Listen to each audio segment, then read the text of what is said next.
The death arena was never silent. Its walls dripped with centuries of blood. Its sands were layered with bones that had been ground down by beasts too monstrous for names.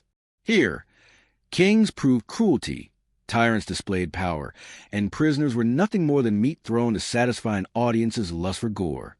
And last night, for the first time in history, a human was sent inside. The intergalactic empire had captured him on a forgotten mining colony. He was not a soldier, not a criminal, not even a warrior. Just a man, flesh, fragile bones, soft skin. The crowd laughed when he was dragged in, chained, bruised, and shoved across the blood-soaked floor. His name was Elias Kane. The announcer's booming voice carried over the roaring audience.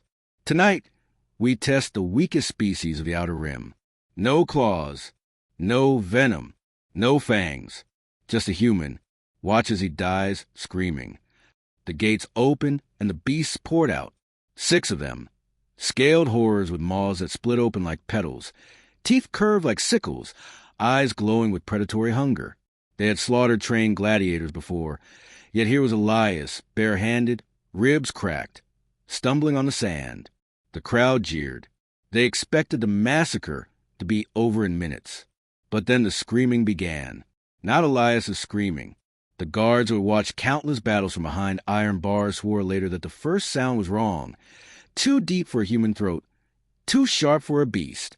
The sound made the torches flicker, the ground tremble, and even the audience stopped cheering. One beast lunged at him. Elias didn't move. Instead, his eyes, dull and beaten only seconds ago, burned with something black.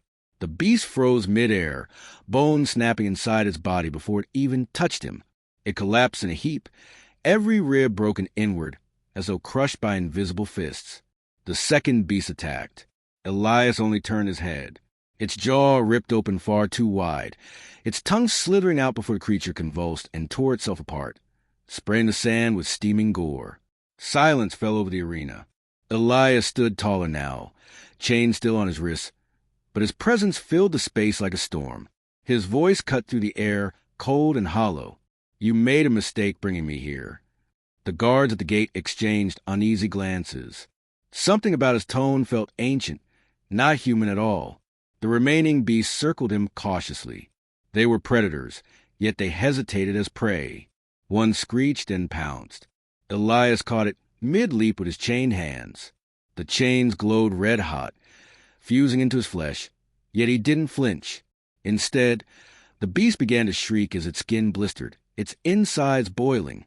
He dropped it, a steaming corpse, and stepped forward, dragging the chains like weapons. By the time the last beast fell, the audience was no longer cheering. They were dead silent. Elias stood in the center of the death arena, breathing slowly. His eyes, once human, glowed faintly crimson. The announcer hesitated to speak, then croaked out that the human had survived. But Elias wasn't done. The sand around him began to stir. From beneath the arena floor, bones that had lain buried for centuries clawed upward. Skulls cracked. Spines twisted. Skeletons formed themselves into grotesque shapes. The arena was never supposed to do this. The dead did not rise. But under Elias's presence, they did. Hundreds of them, crawling, moaning, dragging themselves across the sand. The audience screamed. Guards rushed to seal the gates, but the dead poured toward them like a tide, clawing, pulling, gnashing teeth against metal. One guard whispered, "He's not human." Elias's voice thundered across the stadium, not from his mouth, but inside their heads. "I was human once, but you fed me to your monsters. Now I will feed on yours." By dawn, the screams had stopped. When the guards returned to the death arena at first light, the gates still barred. None dared open them. From the cracks in the walls seeped blood, thick and black. The sand that had once been pale was now a shifting carpet of bone and shadow. And Elias, if he was still Elias, stood in the center, calm, unchained, surrounded by an army of the dead that bowed to him like a king. The guards refused to enter. The arena that had devoured countless lives now belonged to the human, who was never meant to survive. And outside, whispers began to spread across the empire, not about the monsters, not about the arena, but about the human whose name would now echo like a curse. Elias Kane, the one they had thrown away, And the one who would come for them all